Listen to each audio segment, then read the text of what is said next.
It's Life Prep here, and what I'm going to do here, I'm going to press flowers. Here's kind of slumped over. What happened is I had it in the back of the truck. But what I use an iron. So what you want to do, I have my towel right here, and then I'm going to warm it up just a little bit. I've got some plastic underneath it, so I don't want it too hot. I just want it a little bit warm. You just want it a little warmed up to place here. You don't want to use steam because you want to dry your flowers out. This here is dry wax paper I have. You can use just regular wax paper. Just happened to be I had a box of this.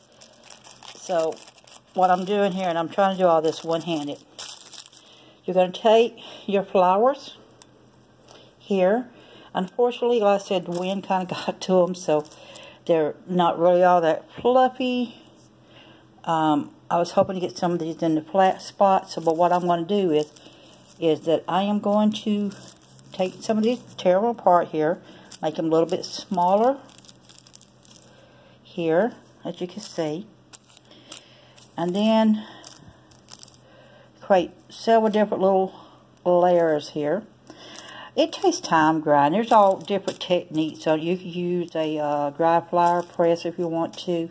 You can do the microwave. There's a microwave press way you can do it. You can use the silicone. You can use a type of sand. You can use cat litter. You can use any number of things to use for a grinding technique. But what it is since I'm wanting to resell these for crafts and things like that, I'm wanting it to, and to make crafts, I want to get them dried a little bit quicker than the way they would have been otherwise. So again, like I said, I'm taking all these here apart,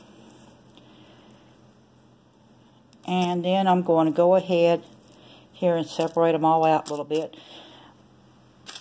Put another sheet on top right here. You want to put another sheet on top, and you want to press it down just a little bit. You don't need to press it hard. And then you're going to put your towel over it.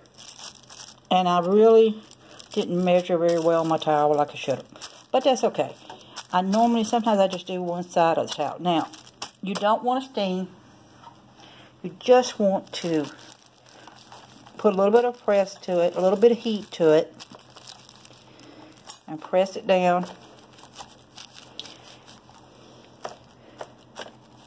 And continue, and do, basically how, and what happens is the heat will help encourage the overall moisture will come out of it. The heat will go from the dryer, from the towel through to that. And you have to be really careful with it. You need to set your temperature where it'll work the best for you. You don't want it too high, because you're going to scorch the towel if you're not careful. And I've done that. So I have done that, just having it up a little bit higher. So I turned it down a little bit lower because I didn't really want to scorch the towel. So I'm going to just kind of give you a basic glimpse here. You can see here already. See here, some of the moisture is coming through here on these. You can already see, look here. You can see right here already. It's already starting to flatten. And if you want to flip it over, you can. And do that, if that's what you want to do. And then you can, again, reposition them if you want to flip it over. It's up to you on that. I find this is just as good on it. I'm going to leave it here for a minute. And then once you kind of got it pressed, you can transfer it over to a sheet or whatever you want to keep here, and then allow it to finish up a little bit. You can see here it's still sticking some because it's moist. So what I'll do is, they're already pressed. I'm going to allow them to dry some. And then I'll put them back to the iron, in a few more days, or maybe another hour or so. It just depends on how I feel at the time. But you can see here, on the difference in it right here already. So they're already pressed down. I can feel the heat. You can turn around, allow them, just place them on the layers over there. Once you've got them pressed down, allow the moisture to evaporate some in them. And then if you want to put them back onto your sheet for a little bit to finish pressing up some more, you can. This here really is a lot quicker than spending weeks here of doing this. You can look here. See, they're already, you can see moisture to it. Here. They are sticking some because they are damp. Still some moisture in them. It will take time, but the more you run the iron over it,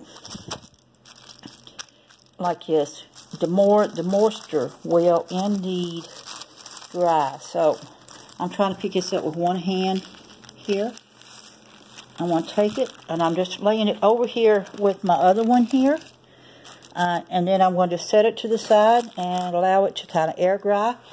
And then tomorrow, if I decide, after I got enough of them, I can go back and check and run it to one more heat, if I want to do several layers here.